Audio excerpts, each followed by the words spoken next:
work out fine. Yeah. Don't worry about it. What's up, guys? Welcome back to the channel, Legacy Backpacking. I got Colin here. Everybody likes to know. I'm one guy that like to know. Okay, so you do all these adventures, you do all these, you know, trails and hiking and stuff like that.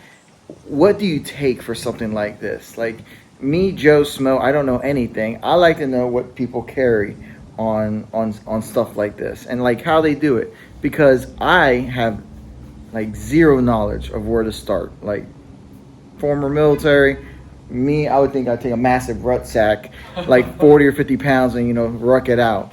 But no, it's going to be extremely interesting, and it's going to be pretty good on, you know, how he did this on the ice trail. So, yeah, he ended up doing this in how many days was it? 24. 24 days, unassisted. And he's going to show you the pack. He's going to show you the backpack he used. He's going to show you his layout. He's going to repack it in. He's going to talk about it. Please, if you have any questions, you know, leave a comment down below. Don't forget to like, subscribe, and share. Legacy Backpacking. Take a look at Colin. He's going to take it away. You know, it's going to be a great video. I'm interested, and I already learned some things that's pretty wild, at least in my head. Colin?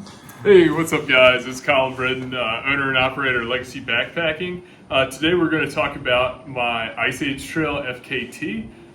So I got the fastest known time on the Ice Age Trail back in 2022. It was 24 hours, or 24 days, 4 hours, 34 minutes. I really wish it was only 24 hours, but it was definitely felt like a long time out there. I averaged about 47.6 miles a day, with my lowest day being 40.1 and my highest day being 60.1.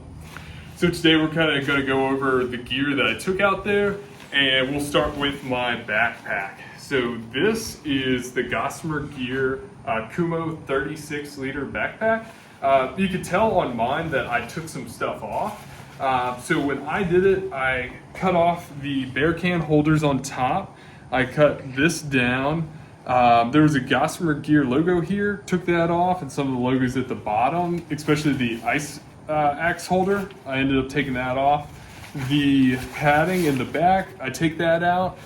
So it's nice, like when you wear it, it almost looks like a school backpack, but because of that pad holder, you can put your trash like as you walk and just tuck it back here.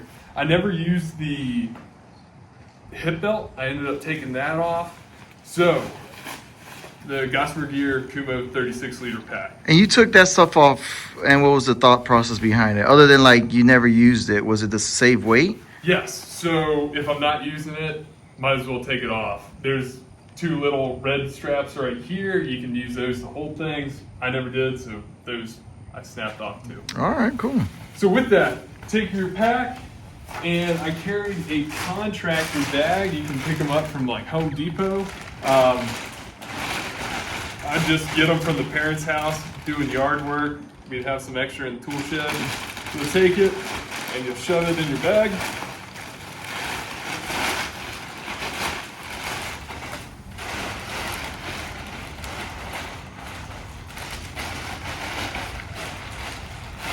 And this is the best way to waterproof your backpack.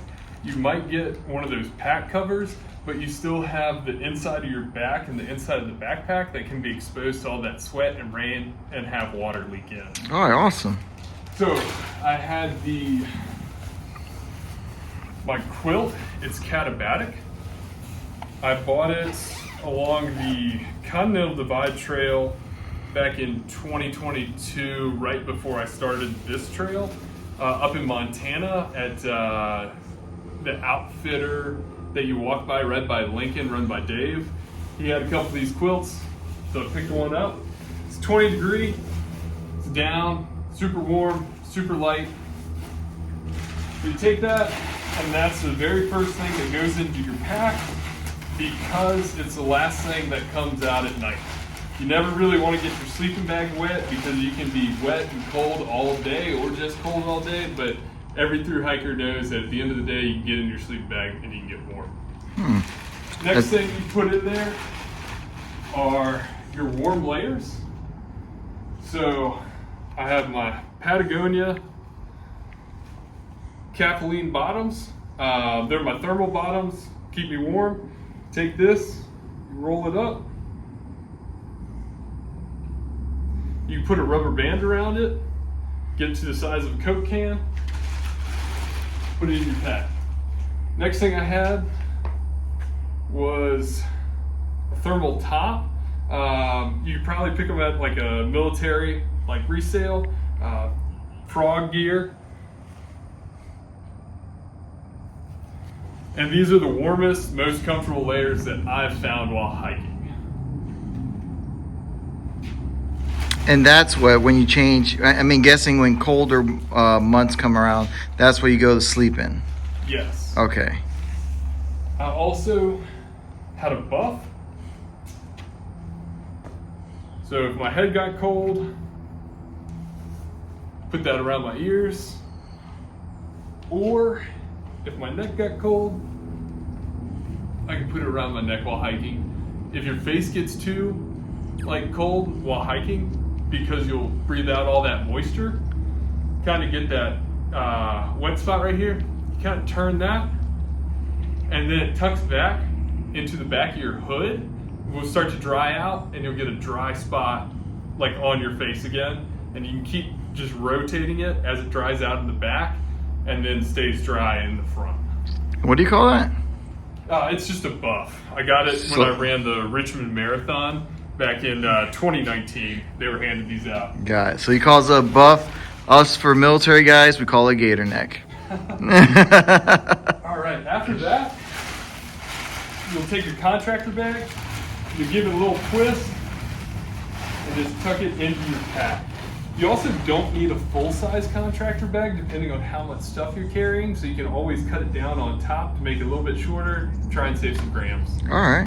After that, you're going to take your sleeping setup, which I had a Mountain Laurel Designs bivvy. I got it with the full bug net hood.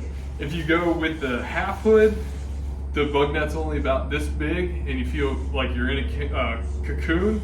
So I always like this. I always like this more than the tent too because it's super lightweight, and if it's not raining, you just throw it on the ground, put your sleeping bag and sleeping pad in, and then call it a night. It makes it super efficient to just go to sleep kind of wherever on trail. Also, it's dark, so if you're stealth camping, like closer to towns and everything, which people come across when they're through hiking, it's very good for concealment too. With that, they'll just flip it over, do a little three-fold, and wrap it up. And get it, again, about to the size of a Coke can. You can put a rubber band around it, however you'd like to carry it. For my tarp setup, I carried the Gatewood cape made by 6 Moon Designs.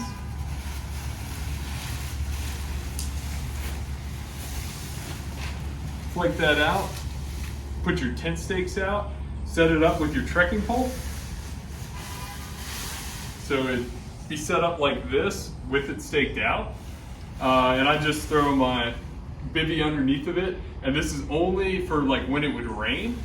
If you want to use it as a poncho, because it's also a poncho. Oh, wow. Your head space right here. So you tuck your head through it, have it over your pack and everything. With that, if you carry this and have your rain gear on, you hardly ever get wet. It's just how hot it is out there, you might sweat a little bit. But to pack this back up, you have your zipper right here. You just take that,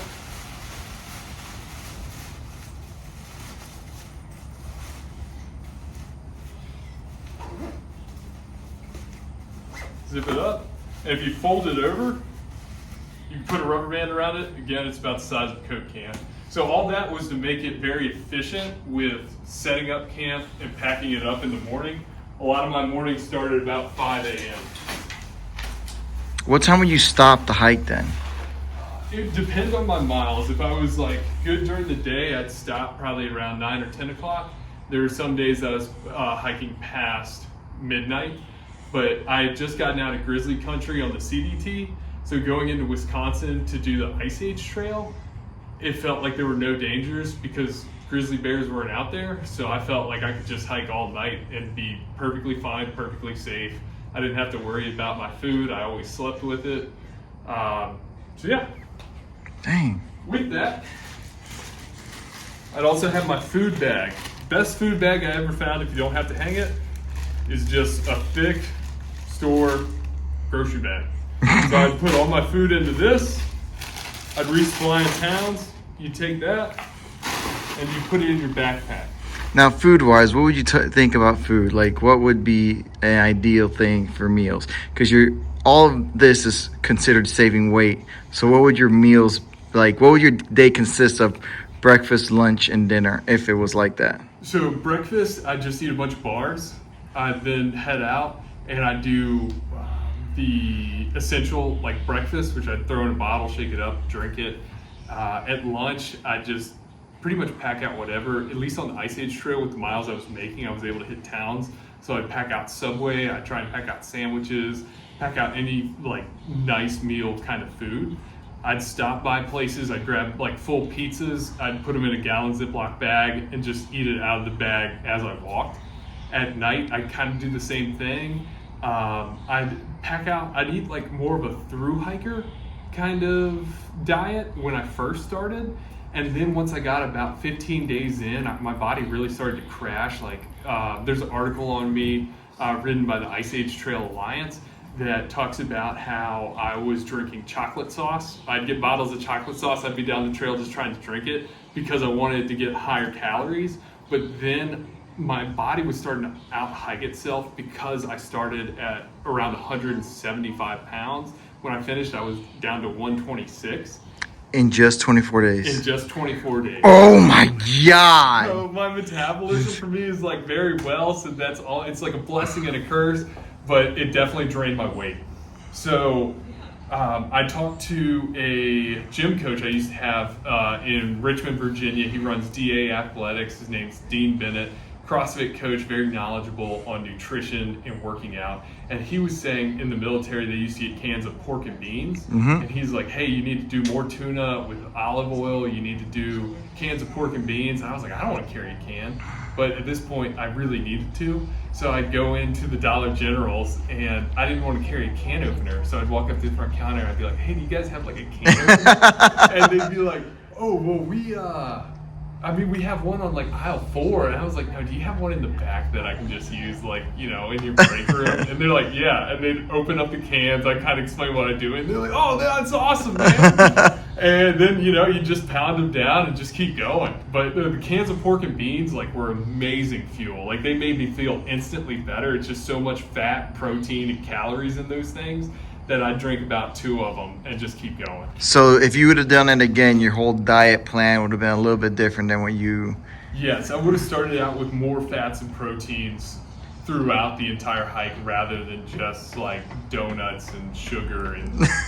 the sandwiches during the day were nice. Yeah. It was pretty trash food. Like, all right, that's interesting. I always wore a Melanzana hoodie. I got it on the CDT back in 2021 when I hiked through Leadville. It's like a hoodie, fleece, very comfortable. A lot of hikers wear them. If you go to Leadville, everybody's got one. But because I don't have that padding on the back that comes with the pack, you'd have your food and it would poke you in the back.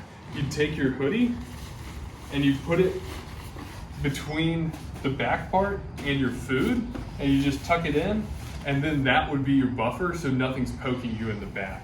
All right. That was mainly everything I carried on the inside of my pack, and you can see it was squished down if you had food. Most of the time it's hiker food so you can squish it down too. I also carried a Zpacks umbrella. So if it ever rained, it was a lot easier to put this above your head and angle it towards the rain rather than put on your frog togs to keep warm, which is another piece of ultralight rain gear that you can get from Walmart for like $30 for the pants and top. But this I found did a whole lot better. Also, if you look, you have these stays that come out. On the 6 Moon Designs one, you have these about right here. So it folds out. Well, with the wind, it will bring these down, and on other designs, they'll break. But the Zpacks does a really good job of being flexible, and I've never had this umbrella break on me. It's bent down a couple times because of wind. That'll happen, but it's made it through 3 trails. So I'd say Zpacks is the best way to go for umbrellas. And when we say trails, I mean mileage wise, because me, trails like a nice 6-mile walk. I've probably carried this umbrella about 6,000 miles. Okay, guys, you see, I know that's a question that probably pop up because when I think of a trail, 6 to 10 miles, I'm good. That's a trail for me. This is close to 6,000 miles. And how many miles was the trail for the ice? The Ice Age Trail was 1,148 miles, give or take 1 mile. I calculated everything every day based on the Guthooks app, which is now far out. So 1,148. All right, so I mean that's not a trail that's walking across the country. But you can see like the top's kind of damaged and the felt is very worn out, but it's never failed me yet. So it still keeps the rain off me, so I still just keep it. And what's in the company's? What's the name? What's it? This was a Zpacks umbrella. Zpacks. The next thing I had was a headlamp. It's rechargeable. This is going to be a Nikkor headlamp. You have pretty high, and then if you need a red light, it's also got red, and then also SOS. So this was super easy, super light, Dude, super small. That's awesome. And I love Nikkor. I am a huge Nikkor fan. I carry multiple Nikkor EDC flashlights, like the EDC 29 and the 35. So you guys know Nikkor is a true and trusted brand. Super awesome. I'd take whatever tent stakes I had. Really, honestly, when you're through hiking, you pick up whatever you got, and sometimes you get mismatched ones. But I'd take them, I'd just put them in the top of my pack. The anchor charger, I had to recharge everything, was a 20,000 milliamp. And take that, shove it in your backpack, usually put it in a Ziploc bag. Same with the rest of my electronics, which were just headphones, charging cables, and a battery bank, and a power outlet. So I'm guessing in town you would stop all eating to go and recharge everything. A lot of hikers resupply at certain points, and while they're in town, they'll recharge all their electronics. Because I was on the move, I was always running into like McDonald's, and I'd sit down and I'd put my electronics in, and then I'd order my food, and then I'd use the bathroom, and I'd throw away all the trash I had, and I'd eat, and I'd kind of like fill up all my water bottles, and I'd go. And it would be 20 minutes. And I was like, oh, I wasted so much time. Because at the end, I was just trying to push like time, and in 20 minutes, you can make a mile. And if you have 47 to make, like once you get down to 19, once you get down, like, I can take 19 down to 18. Like time is really of the essence because you just want to go to sleep. Like the moment you wake up, you just start thinking about like, dude, I just want to go back to sleep. And, like, let my body rest. On my toiletry setup, very simple setup. I learned this at Scout and Frodo's along the PCT back in 2019. Before you start, a lot of the trail angels are around to help you out, and a few of those were Scout and Frodo, and they would let everybody stay at their house in San Diego. So Scout did a little seminar. He'd say you get a gallon Ziploc bag, get your trowel. What's that? So this is what I dig my cat holes with. And then you have hand sanitizer, you get a small bottle. And then you have another small Ziploc bag and your toilet paper. So when you use the bathroom, you pull everything out. I would use the restroom, and then I would dig my hole. I'd put my trowel back in my bag. I'd wipe off with toilet paper, but that dirty toilet paper, I would take that, have it like folded over, and I'd put it back in this quart-sized Ziploc bag, and I'd carry that with me to the next town, and I would throw it away. All right. So that's a big essence of leave no trace, because if the toilet paper isn't out there, it can never be dug up, it can never be like seen ever, because it's taken and thrown in a trash can. The AT, like you might see paper flags out there, but with the southern desert of the Pacific Crest Trail, the ground is so sandy that it really can't break down toilet paper. So the best thing to do is to pack it out with you. And this is insane because I would have grabbed like an e-tool. You guys know, like an e-tool, and that's not weight conducive. So you take that, roll it up, and you always want to put it in your pack somewhere you can reach it easily, so it'd always be on the top part of my outside. And I just pull it out real quick if I ever had to use a restroom. I'd have 2-liter water bottles. So I had 2 different Smart Water, actually it was 1.5-liter water bottles I had, and I had a Sawyer squeeze water filter. And I just tightened it down on there, drink out of it, and one of them was my clean, one of them was my dirty. So my clean water bottle, I could put electrolytes and everything in it, like LMNT is a big one I used out on that trail. So I used that for my clean, and then this was always dirty, so if I ever came by a stream, I could just fill it right up in the water bottle, put my Sawyer squeeze on it, filter my water. So this is a contaminated bottle. The other one was my clean, so I'd pour it into my electrolyte water bottle, put electrolytes in there. Got it. All right. I did not understand the difference between clean bottle and dirty bottle. Other than that, you have these 2 hooks on the back. That you did not cut off. Close it down. The last thing I forgot was my sleeping pad. I have a Climate Static V.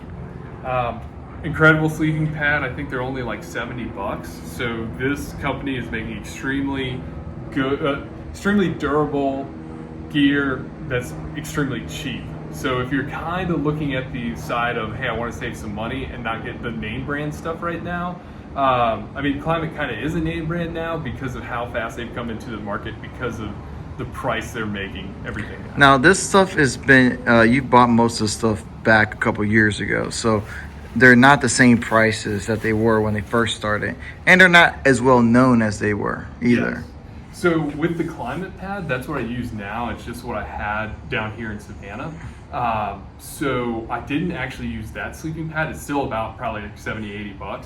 I had the Thermarest by Neo Air, and it's a big yellow one. You'll see them in all the REIs. They're probably around, I had the large, so it was, and wide, so it was probably about $230 for that sleeping pad, and that's what I used on the trail. But other than that, you take your pack, toss it on. My base weight was about 7 pounds. And then with food and water, you'd sometimes get up to about 20, depending on the stretch, but I was able to resupply every, I think 3 days was the longest stretch, about 150 miles on the Ice Age Trail where I didn't hit a town to get food. So every day I was just like running in a store, grabbing whatever I could, going on until I hit the next store. Wow, that is crazy. And the hike was from August 30th to September 23rd. So it was starting to get cold, but not exceptionally cold. Temperature-wise during the day, what would you see? I'd see it in upper 70s. And then at night? At night, it would get down 60s, almost 50s, but my sleeping bag's rated to 20, so it kept me warm. I could always put on my thermals. There was the last night I got really cold where I was almost like having to go up to a farmer's house because the trail does a lot of like road sections where I was going to be like, hey, like you guys, like, can I please come in? Because I just can't get warm. I was shivering the whole time. I had my thermals on, all my hiking layers on that were dry, and I had my sleeping bag wrapped around me, my gloves on, and I was just trying to make it. And that night, like I crawled in my sleeping bag with everything on, and thankfully, like I was still warm, but I remember that night it dropped down probably into the 40s, like low 40s. And because I burned all that body fat off and weighing like less than 130, I really felt like that cold. Oof. So you talked about gloves. What type of gloves was your setup like? So my glove setup, I carried some outdoor research gloves. I don't know exactly which ones they are, but they do work with your phone. They have a little bit of grip right here. Super easy to put on, super easy to dry off, and they keep your hands warm. Then the last thing about my setup, or the two last things about my setup, was that I carried the Garmin Instinct, and that's how I tracked it. When you're doing a fastest known time, you have to track what you do, send it into fastestknowntime.com. They'll kind of look over it and then approve you that you hiked the trail and did it right and didn't hitch any sections, and that was you hiking it. So I would just clock it, hit hike, wait for the GPS to find the satellites, hit go, and I'd hike off.